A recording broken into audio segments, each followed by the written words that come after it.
Historia jonë fillon në këtë zonë të Tiranës, ku dekori ndryshon çdo ditë. Në vështrim të parë, të duket se gjithçka është përfshirë nga kaosi, sikur njerëzit e kanë humbur aftësinë për të vendosur rregull. Dikur këtu ka qenë një fushë futbolli e quajtur Puna. Më vonë mori emrin bloku 20 vjetori, i ndërtuar nga të burgosurit në kohën e miqësisë shqiptaro-kineze. Në katin përves të njërës prej kullave kineze, ndodhet një kinema. Në sallën e saj zëfill historia jonë. Në shkurt të vitit 2001, Bashkia e Tiranës ftoi të gjithë biznesmenët e rrugës Myslim Shyri. Me këtë rast u shfaqën fragmente të një dokumentari për rehabilitimin e rrugës tregtare në Durrës. Ishte nisma e parë e Bashkisë së Durrësit dhe tregtarëve që kësaj rruge të njohur t'i kthehej shkëlqimi i dikurshëm. Në shembullin e rrugës tregtare të Durrësit u arrit një marrëveshje edhe me biznesmenët e rrugës Myslim Shyri. Në këtë hartë të vjetër të Tiranës, një dorë plakur do na tregoj vendin se ku zëfill historia e rrugës Myslim Shyri. Ky njeri ruan dhe disa fotografi të vitit 1937. Është koha kur në Tiranë janë ndërtuar ministritë. Shumë mjedise të shkreta pas Ministrisë së Mbrojtjes, aty ku sot ngrihen pallatet e shallvareve, ishin kthyer në terrene sportive. Dikur ky vend quhej Fusha e Shallvareve. Këtu mblidhej rinia e Tiranës. Shallvarja e vetmja fushë sportive në Tiranë. Regjimet antipopullore nuk tregonin interesim për përparimin e sportit. Gjatë viteve të luftës, Shallvarja, si dhe shumë fushe të tjera në vendin tonë, u shndruan në qendra për grumbullimin e rinisë antifashiste. Në këto rrethana lindi skuadra luftarake shprehjeja. Në krye të rrugës Myslim Shyri ishte gjykata e lartë që ekziston edhe sot.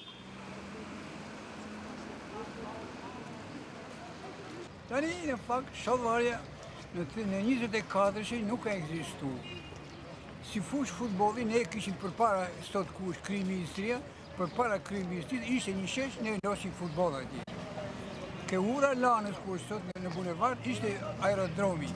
Ulëshin aeroplanet në fushë edhe i fuqim me. Neve duke luajtur futboll, vinte aeroplani, largoheshim, uleshte aeroplani dhe çoqim atje losim. Në kohën e miqësisë me Bashkimin Sovjetik, të burgosurit ndërtuan pallatet e shallvareve.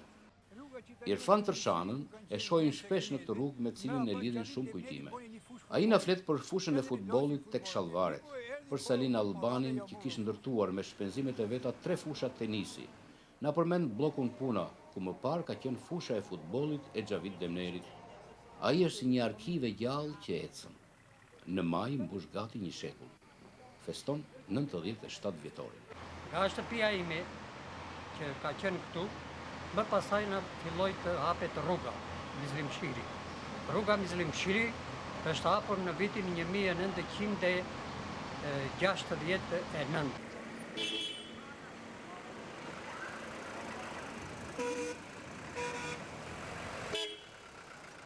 Rruga Myslim Shyri fillon nga gjykata e lartë dhe mbaron tek Unaza. Është e gjatë 1067 metra.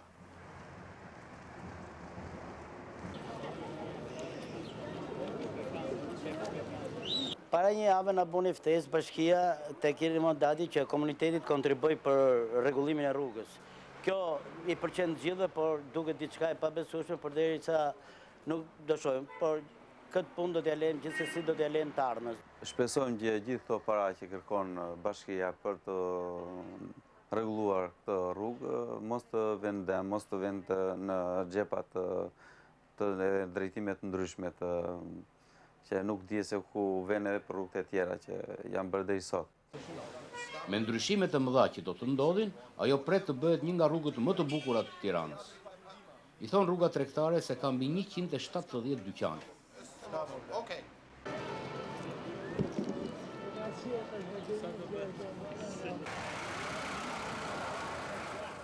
Në tabelën e vendosur nga bashkia mungon diçka.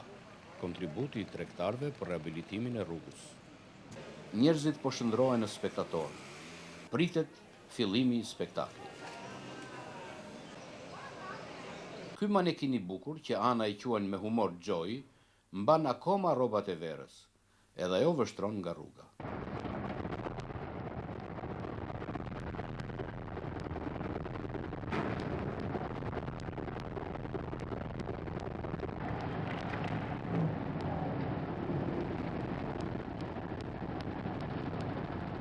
Është gusht, ditët janë të nxehta. Nuk u bë inaugurim siç jemi mësuar. Thjesht makinat e rënda të firmës Euroteorema vjen në punë. Tregtarët dhe klientët e kanë të vështirë të mësohen me këtë atmosferë.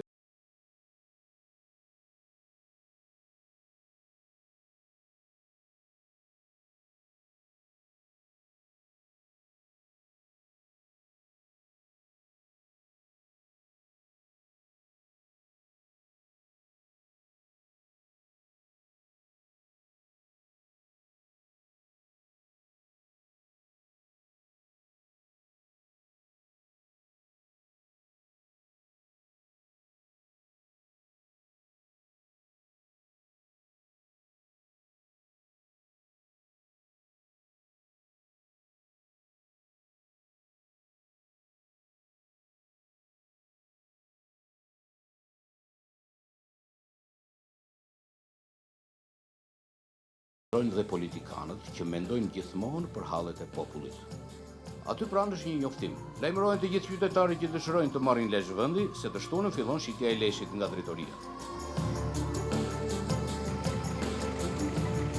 Tregtar dhe klient shikojnë spektaklin pa e vrarë mendjen për kaosin që ka përfshirë gjithçka. Thonë se rrugët të çojnë shpejt në Evropë, por ne do ishte më mirë të na çonin një herë në Ballkan, e pastaj atje ku thamë më parë.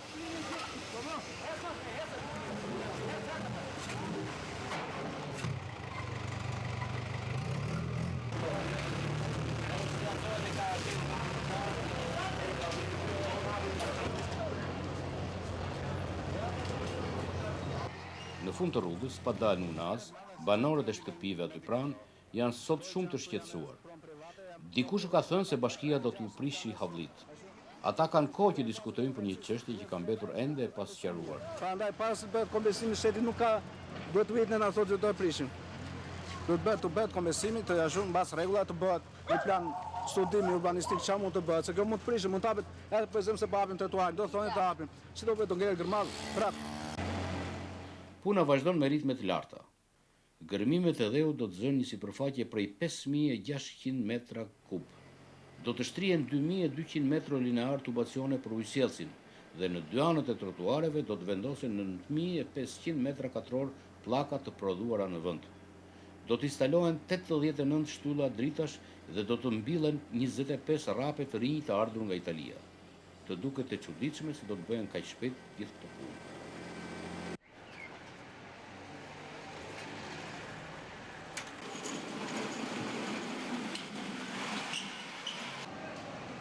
Rruga po e humbet konfiguracionin e mëparshëm, i ngjet një kantieri.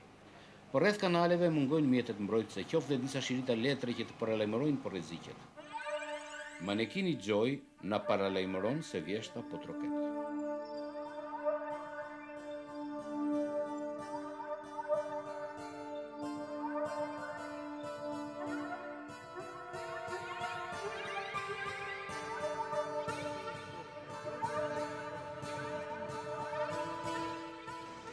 Genci, për të mos humbur biznesin, përfiton nga rrethanat të meremetoj dyqanin e tij.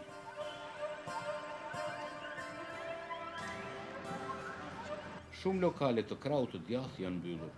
Kemi 3 muaj që aktiviteti ishte i pezulluar, normalisht, megjithatë shpresojmë, gjithmonë jemi për të mirën e kësaj rruge. Adriano. Vetëm këtu ka gazeta.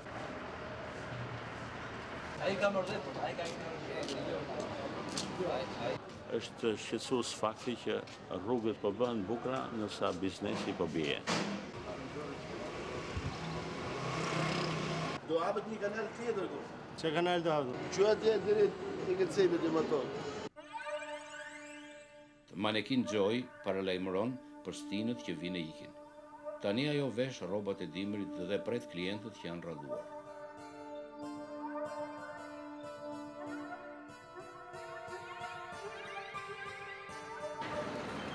Problemi është se puna ka ngel për gjysëm. Vajti marrë mirë, si mas gjithë gjasave që, si mas gjithë bisedave që u bën, pastaj çuditërisht ngel në kanalet hapura, trotuarat nuk morën fund. Nuk u mbajt ai premtim që u thanë në fillim që do të rregullohet dhe për 90 ditë pastaj ishte do të inaugurohet rruga Muslim Shyri. Politikanët nuk duan të zbresin nga muret. Ata janë gjitur fort dhe nuk shqetësohen fare se që ndodh në hundën e tyre. Ne jemi të shqetësuar, nuk e dim pse kanë pezulluar rrugën tonë me fjalë të kraun e djath. Dhe me sa kemi marrë vesh, është për arsye të gjatësisë rrugës që nuk kanë rënë dakord akoma për gjatësinë e rrugës.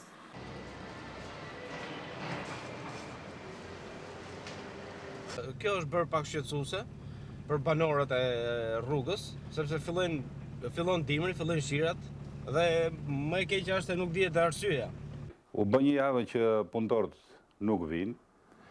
Thonë që ka ngelur kanali kabllove i pastudiuar për të kaluar 20 kV, i cili shërben furnizimit dhe rregullimit të furnizimit me energji elektrike, por afatet e përfundimit të rrugës janë shkelur me 2 këmbët, jo me 1 këmbë, kështu i themi ne nga Himara. Realisht shqetësimi i biznesmenëve është i drejtë, por ato nuk dinë një fakt, që kjo shtyrje në kohë që ne do t'i bëjmë punimeve të trotuarit, është thjesht për një shtesë në punimet elektrike, për futjen e kablit 20 kV, i cili nuk ishte i parashikuar në projekt. Kështu që ne, brenda një jave do të marrim këto punime dhe do të vazhdojmë normalisht punimet për vazhdimin e trotuarit. Kanali i trotuarit të kraut të djath ka 10 ditë që rri hapur. Një pjesë e dyqaneve të këtij krau janë mbyllur. Kalimtarët sa vinë e rallohen.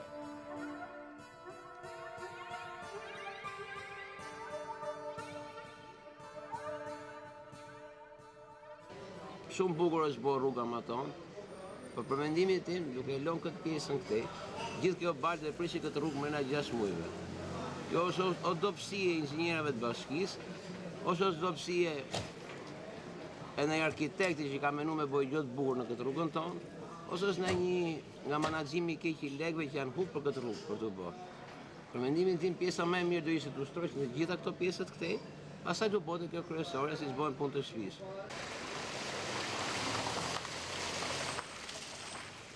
Se rrugët midis lagjeve, nëse nuk rregullohen në një të ardhme të shpejtë, rrugët kryesore që rregullohen harxhohen miliona lekë, do prishin në një të ardhme, se makinat futen gjithanë dhe balta që është nëpër lagje del nëpër rrugën kryesore dhe rruga kryesore bëhet pistë fare.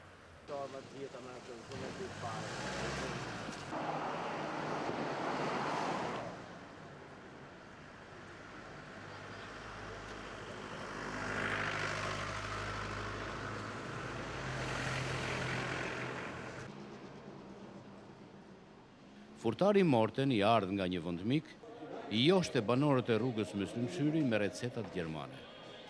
Atë nuk e bezdiste as zhurma e makinave e as ndërprerja e përkohshme e punës. Mbas supermarketit Benils, ndërtuesi Aslan Sula punonte me rrugët dytësore. Ndoshta është i vetmi që pas mbarimit të punimeve meremeton dhe shtron rrugën me asfalt.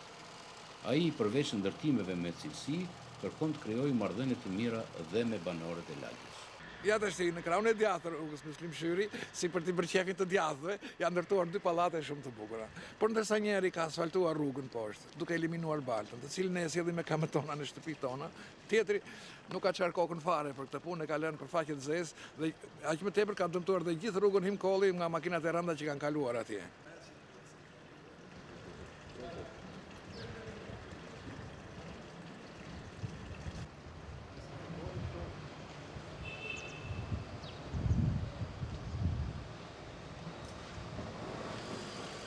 Rrugicat midis pallateve janë bërë një problem i madh.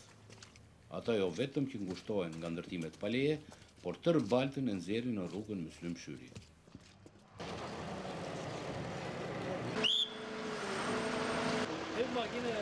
Rifillon puna.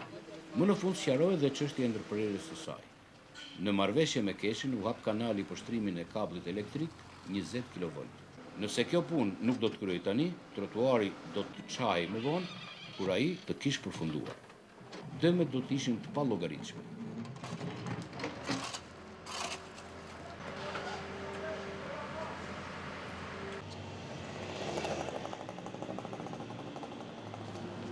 Vumeto, vini aty atë sopatën edhe ja e rrafshemte, ha? Ha më se. O, Rosario,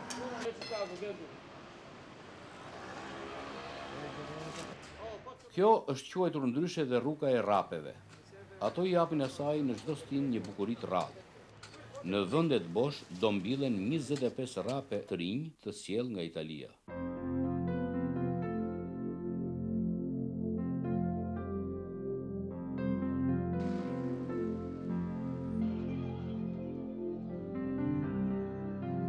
Në trotuarin e Krahut të Majt, Xhemali, Enveri dhe shumë zotrinj të nderuar nuk u ndajnë sy trotuareve të zëna të Krahut të djathtë. Andej puna nuk po ecën si duhet. Gjithmonë kështu ndodh me Krahun e djathtë. Po të shikojmë këto vende ku kalonin njerëzit, i ke të mbajtura në mënyrë të shkëlqyeshme edhe në kohën e Romës, në kohën e Greqisë, në kohën e Babilonisë. Po sot të shkojmë më mbrapa.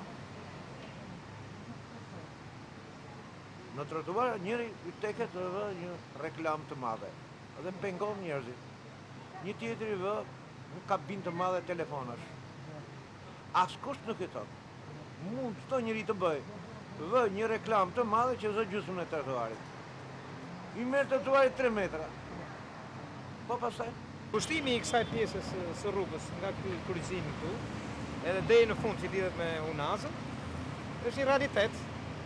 Dhe ne realizum rregullimin e gjithë trotuareve në funksion të projektit që na dha bashkia. Megjithatë, zona më e keqe është pjesa poshtë tek shtëpitë e vjetra, ku trotuari është pothuajse 20 cm. Besoj se bashkia e ka parasysh këtë dhe në të ardhmen mund të rregullohet shpejt. Aty ajo pjesë duhet hapet dhe kjo të shërbejë një trotuar për gjithë zonën dhe mbi të gjitha i shërben dhe atyre, shërben dhe atyre sepse ata nesër aty mund të zhvillojnë dhe një biznes duke bërë një ndërtim dhe duke lënë një 4 metrësh trotuar si për gjithë pjesët e tjera. Ka nevojë për trotuar. Duhet ta kundërpaguaj shteti edhe të bëjë trotuar dhe këtu se këtu është rrezik na shtyp makinë. Nga shtesat dhe ndërtimet pa leje janë zënë mbi 1000 metra katror trotuare. Nga 6 metra që ka qenë trotuari më 1969, tani është kthyer në 4 dhe 2 metra. Mënjanimi i këtyre të metrave nuk është parashikuar në projektin e bashkisë. Po pastrojeni e çojeni si situata. Është drejtë në këtu vjet. Vjetë. Jo është larg. Tu preni, po një se ku do të vi, pa ashtu menoni se do të vi, në mënyrë që të jetë pllaket tonë. Do të vini pllaket tonë patjetër, Vazhdon shtrimi i pllakave me një teknologji të re. Tani nuk ka më kohë për të humbur. Dimri ka shira dhe ngrica që mund të ndërpresin përsëri punimet. Duhet nxituar. Është si thuaç një teknologji që përdoret kohët e fundit dhe e rëndësishme është që të nivelohet mirë rëra. Rëra është si thuaç është një rër speciale, rër paketrash që të kapi mirë pllaka. Dhe më rëndësishme është që mbi plak të hidhet rër e imët fare, në mënyrë që ato fugat midis pllakave, futet rëra mirë. Dhe ajo njëkohësisht do një trajtim me furçë, me një furçë të madhe me fjalë që e përdorim ne.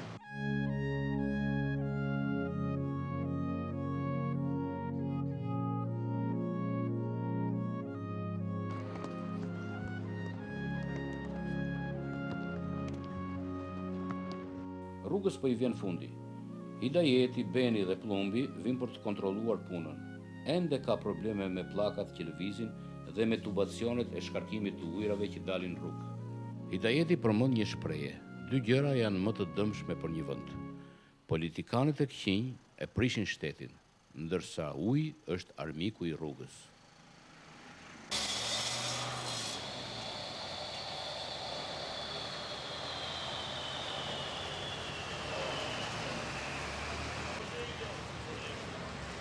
Beno e maruma ben rrugën. Ne ta vjen atë pllakën e fundit. Hajde po e vjen. Hajde shok për hajër. Ja dhe pllaka e fundit. Nuk ka inaugurim me band ose shirit që pritet. Iko e ka. Ja ku marrë.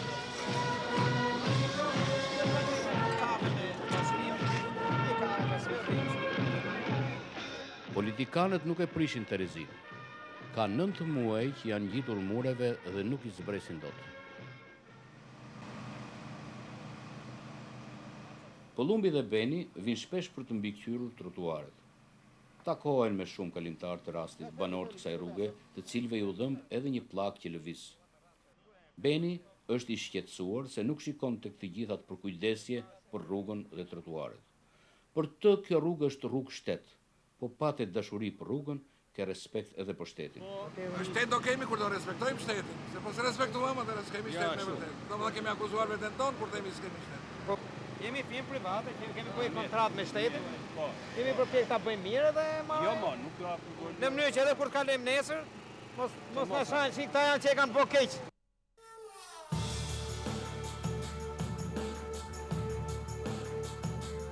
Rruga Muslimshyri është një nga rrugët më të mira të Tiranës. Kjo arrit në salt bashkëpunimit dhe mentalitetit të ri. Kam bindjen që mund bëhen me mendime të tjera edhe rrugë të tjera.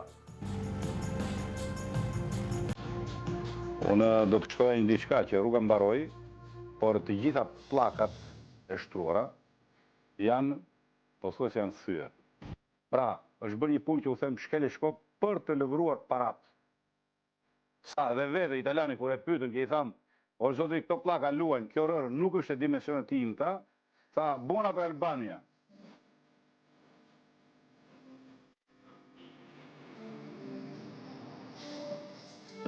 Në darkë një nga rrugët më të bukura të Tiranës.